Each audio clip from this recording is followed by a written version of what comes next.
Evangelio según San Lucas, capítulo 6, versículo 46. Vamos a leer la palabra del Señor honrando al Padre, al Hijo y al Espíritu Santo. ¿Por qué me llamáis Señor, Señor, y no hacéis lo que yo digo? Todo aquel que viene a mí y oye mis palabras y las hace, os indicaré a quién es semejante. Semejantes al hombre que al edificar una casa, cavó y ahondó y puso el fundamento sobre la roca. Y cuando vino una inundación y el río dio con ímpetu contra aquella casa, pero no la pudo mover porque estaba fundada sobre la roca. Señor Jesús, en esta mañana, Señor, te pedimos que nos hables, que reveles tu palabra, Señor Jesús. Venga a moverte a través del poder de tu palabra, en el nombre de Cristo Jesús. Amén y amén, Jesucristo. Tome asiento y dele palmas fuertes al Rey de Reyes y Señor de los señores. Esta es una de las palabras bastante que hemos escuchado por mucho tiempo acerca de los dos cimientos. Dice la Biblia de que el Señor llama y dice de esta manera: ¿por qué me llamáis Señor, Señor, y no hacéis lo que yo os digo? Todo el que viene a mí, ¿cuántos vienen al Señor? Cuando estamos cansados, ¿a quién venimos? Porque dentro de la Biblia, en Mateo 11:28, ¿qué dice? Venid a mí, todos los que estáis como cargados, trabajados, que yo haré ¿qué? Descansar. Quiere decir de que el Señor nos llama, ¿sí o no? Nos llama para estar delante de su presencia, nos llama para fortalecernos, nos llama para edificarnos, nos llama para que nos llenemos de su presencia. Él hace un llamado día a día, no solo hoy, día de Santa Cena, no, sino en cada momento, cada mañana que nos levantamos. ¿Quién te llama para que vayas a orar? El Señor te llama para que vayas a orar. Cuando a lo mejor no te has alimentado de la palabra, ¿quién te llama para que puedas meditar en la palabra? El Señor. Quiere decir que Él nos llama a cada momento. En cierta ocasión también Dios habló de esta manera: venid a mí todos los sedientos, venid a las aguas. Quiere decir de que el Señor constantemente nos está llamando para que vengamos a su presencia. A cada momento Él nos llama para que estemos delante de Él. ¿Para qué, mi hermano, quiere el Señor que estemos delante de su presencia? Él quiere porque Él desea que escuchemos su palabra. El que no viene al Señor, el que no se acerca al Señor, quererá oír palabra de Dios. ¿Va a querer escuchar palabra?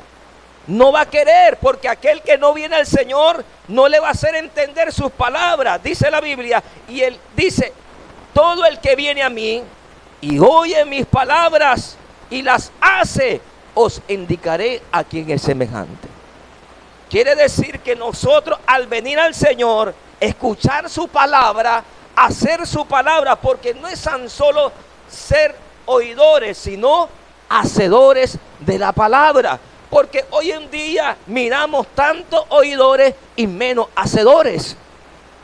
Los hacedores, dice la Biblia, que el Señor los va a comparar a un hombre que cavó y ahondó. Y dice, y puso el fundamento sobre la persona que oye, la persona que viene al Señor. ¿A dónde va a fundar su vida? En la roca que es Cristo Jesús. Va a ser un fundamento cuando nosotros venimos a Cristo y estamos en Cristo. ¿En qué nos formamos? En un fundamento. Cristo para la vida de la persona, para la vida del creyente, es un fundamento. Así para una casa los pilares son importantes para el sostén de cualquier obra. También Cristo para el sostén del cristiano tiene que ser el fundamento para permanecer firme en mediante la prueba, la lucha y la dificultad.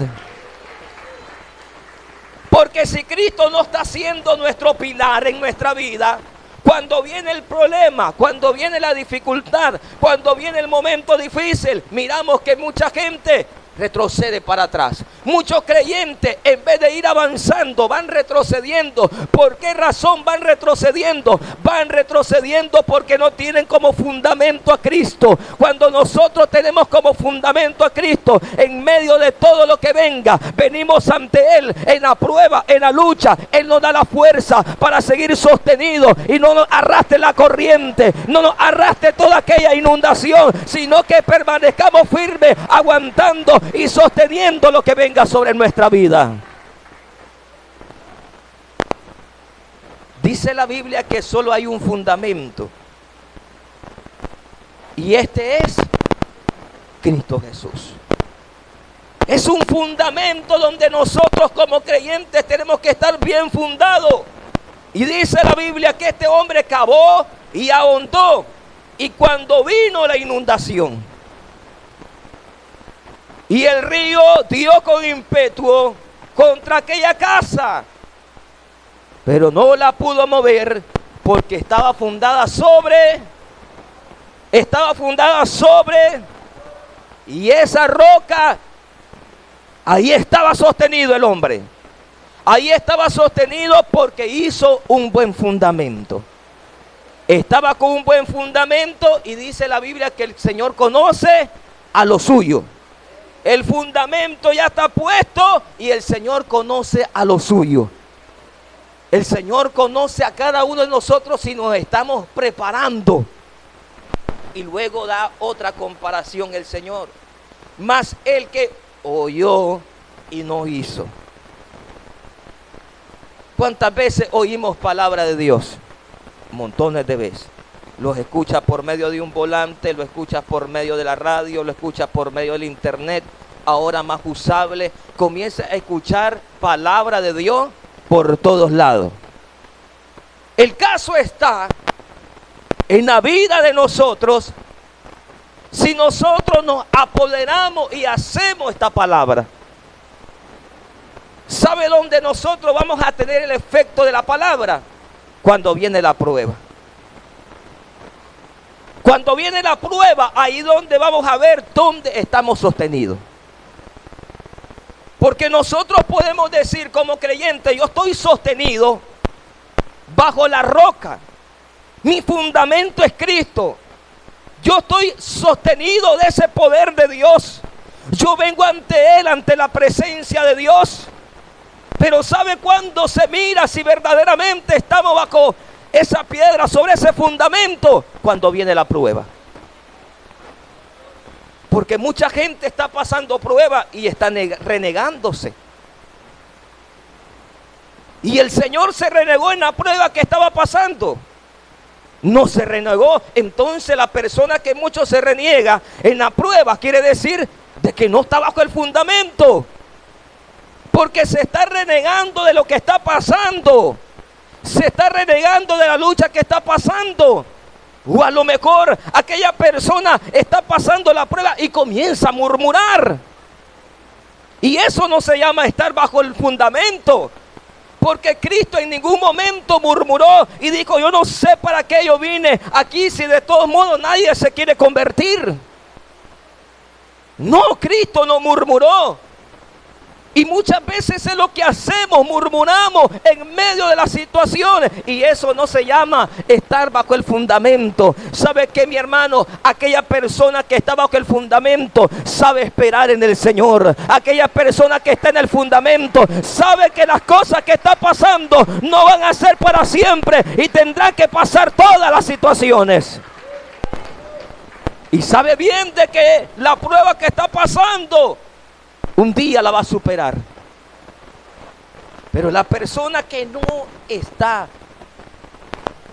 en el fundamento, esta persona comienza de una o de otra forma. Te pregunto, ¿a cuánto le gustan las pruebas? ¿Verdad que a ninguno?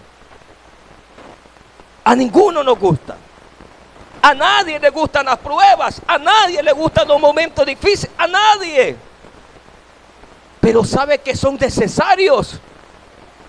Son necesarios para que nosotros aprendamos a moldear nuestra vida a diario. Son necesarios para que a diario vayamos aprendiendo del Señor. Son necesarios para que en nuestra vida a diario vaya sacando todo lo que no es de Dios.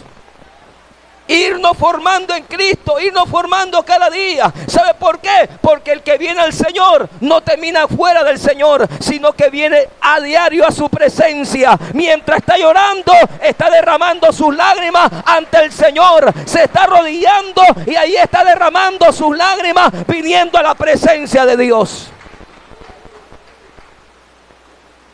Mas el que no oyó y no hizo, semejante al hombre que edificó su casa sobre la tierra sin fundamento. ¿Sin qué? Sin fundamento. Cuando no hay fundamento en nuestra vida, con facilidad podemos tener un extravío hacia nuestra vida. Un árbol sin raíces, ¿cree usted que puede permanecer? ¿Se seca o dos se cae?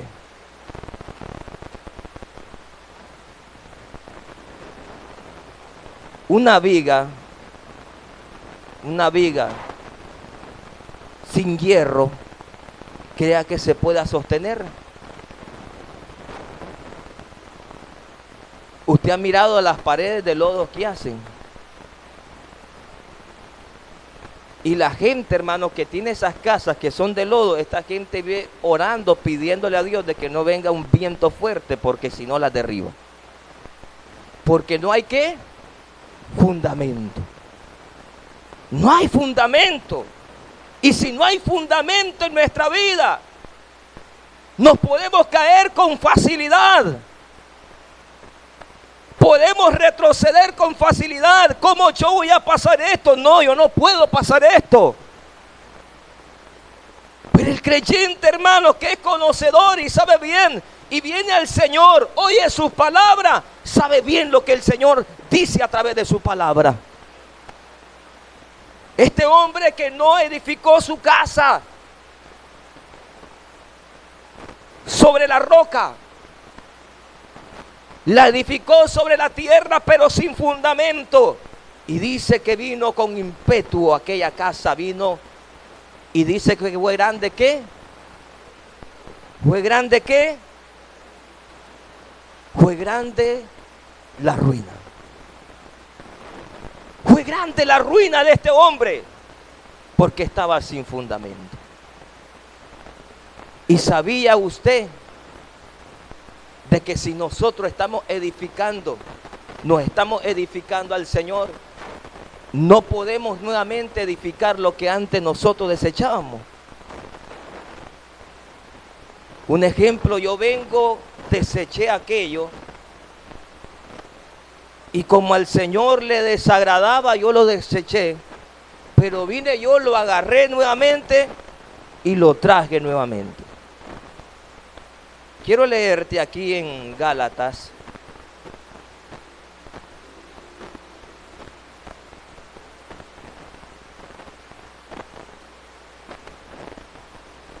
capítulo 2, versículo 18.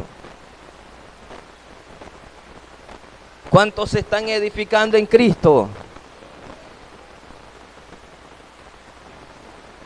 Porque si las cosas que destruí, las mismas las vuelvo aquí, ¿en qué me convierto? Te lo voy a volver a repetir, porque las cosas que destruí, Para que nosotros pudiéramos estar fundados en Cristo hoy en día, ¿qué tuvimos que destruir? ¿Qué tuvimos que destruir en nuestra vida para poder hoy estar en Cristo? ¿Qué tuviste que destruir tú, mi hermano? Para que la gloria de Dios se pudiera manifestar en tu vida, ¿qué tuviste que destruir? ¿Qué tuviste que destruir dentro de tu vida para que el Señor pudiera obrar y tú fundarte en Cristo? Tuvimos a lo mejor que destruir muchas cosas, pero al pasar el tiempo, a lo mejor comenzaste a flaquear y ya tu vida se comenzó a formar en una vida sin fundamento. Volviste a tomar las cosas que antes habías destruido. Y eso es lo que está pasando hoy en día dentro de las iglesias. Las cosas que el hombre destruyó, las está volviendo a retomar nuevamente hacia su vida. ¿Cuántas cosas, hermano, hoy en día, cosas que antes desechábamos y desechamos de nuestra vida, hoy en día las volvimos a tomar? ¿Cuántas cosas, hermanos, hoy en día te fundaste en Cristo? Tienes un buen fundamento, pero al pasar el tiempo, tomaste aquellas cosas que había destruido, que desechaste y las volviste a tomar en tu vida. Y hoy eso es lo que hoy miramos dentro de las iglesias, que antes que cosa el hombre al momento de irse a bautizar, antes de comenzar las charlas bautismales, mirábamos cómo los hermanos comenzaron a desechar muchas cosas, comenzamos a desechar muchas cosas, y hoy miramos hoy en día, hermanos, ¿sabe qué? Miramos hoy en día que las cosas que el hombre desechó, las volvió a tomar de nuevo. Hoy se están volviendo a tomar, ¿sabe por qué? Porque esas cosas antes las desechábamos porque nos desagradaban. Hoy en día el hombre sabe lo que está haciendo, la está volviendo a tomar porque le están comenzando a gustar nuevamente. Y cuando te comienzan a buscar nuevamente, ¿sabe lo que hace? El hombre se convierte en transgresor delante de la presencia de Dios. Porque ¿sabe qué? Usted tiene un fundamento, usted recibió al Señor, usted lo tiene en su vida, Él mora en tu vida, tu cuerpo es templo y morada del Espíritu Santo. Y el que esté en tu vida se llama el Señor. Y si tú pones otro fundamento que fuera de Cristo, nos comenzamos a fundar sin fundamento. Eso es lo que hoy en día miramos. Aquel hombre se fundó sobre la roca. Vinieron tempestades, vinieron vientos y no la pudieron derribar porque estaba sobre la roca. ¿Cuántos miedos hoy en día hay en el creyente? ¿Cuánto temor hay hoy en día en el creyente? ¿Cuánto hoy en día el creyente, por qué no avanza? No avanza, ¿sabe por qué? Porque tomó aquellas cosas. El fundamento que nosotros tenemos se llama Cristo. ¿Cuántos tienen a Cristo en su vida? ¿Estás tomando las cosas que antes hacía? Si las estás tomando, estás edificando en algo que ya está edificado. Y dice el Señor que el que destruya el templo, Él también lo va a destruir. El que mora en tu vida, el que mora en mi vida, ¿quién es? En el momento de la prueba, ¿quién te ayuda? En el momento de la dificultad, ¿quién te ayuda? ¿Quién te sostiene? ¿Quién te sostiene? Esa palabra de Cristo la tenemos que tener en nuestra boca. ¿Sabe por qué? Porque en el momento de que estamos en la prueba, como no hay un fundamento, no sabemos qué hacer. El hombre se desespera, el hombre se angustia, corre por un lado, corre por otro lado. Con toda sinceridad, yo siempre lo he dicho, no es, hermanos, porque uno no pueda llamar a un hermano, hermano, ore por mí. sí es cierto, puede orar por ti. Hermanos, ¿puede venir a orar por mí? Sí, claro que sí. Pero hay mucha gente que como ya no hay fundamento, lo primero que para todo está en un problema, en una dificultad, no hay qué hacer, corre por un lado, por otro lado, no sabe qué hacer, no sabe ni cómo arrodillarse, porque ya se le olvidó, ya desechó todo aquello que el Señor le había dado, corre para un lado, para otro lado y no sabe qué hacer, mientras sabemos el que está afligido, ¿qué tiene que hacer? ¿Qué tiene que hacer el que está afligido? Dice la Biblia, haga oración. Haga oración, el fundamento, hermano, los fundamentos de Cristo. ¿Cuál es? La oración, la palabra, el ayuno, la santificación, la vigilancia. Esos son los fundamentos de Cristo en nuestra vida. O ya se te olvidó, o ya se nos olvidó. El fundamento de Cristo para sostenernos sólidos, para estar delante de la presencia de Dios, porque solo hay solo un fundamento, y este es Cristo. Coloquémonos de pie, dele palmas fuertes al Señor.